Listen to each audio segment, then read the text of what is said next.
at the end of every 7 years, you shall grant a release. And this is the manner of the release. Every creditor shall release what he has lent to his neighbor.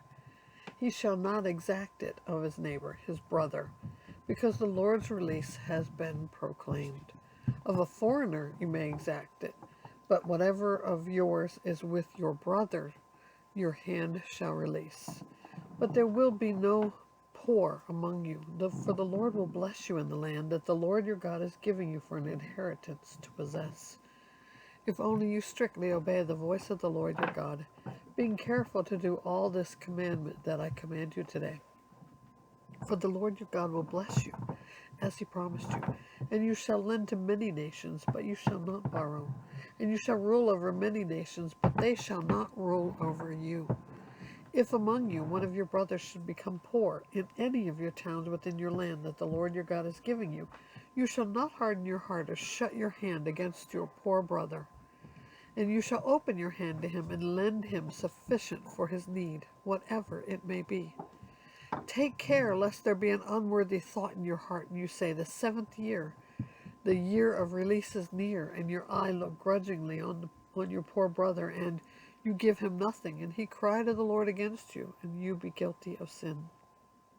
You shall give him freely, and your heart shall not be grudging when you give it to him, because for this the Lord your God will bless you in all your work and in all that you undertake.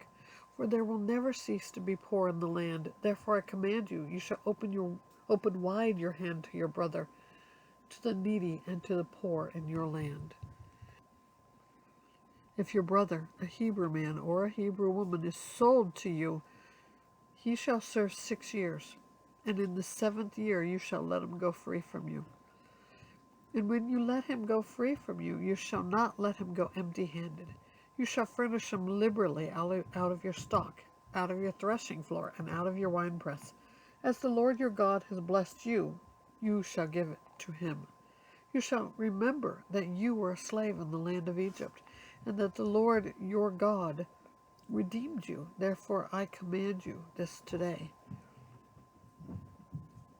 But if he says to you, I will not go out from you, because he loves you and your household, since he is well off with you, then you shall take an awl and put it through his ear into the door, and he shall be your slave forever. And to your female slave you shall do the same.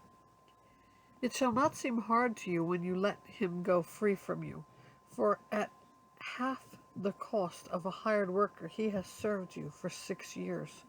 So the Lord your God will bless you in all that you do. All the firstborn males that are born of your herd and flock you shall dedicate to the Lord your God.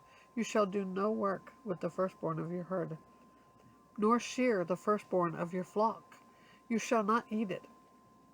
You shall eat it, you and your household, before the Lord your God, year by year, at the place that the Lord will choose.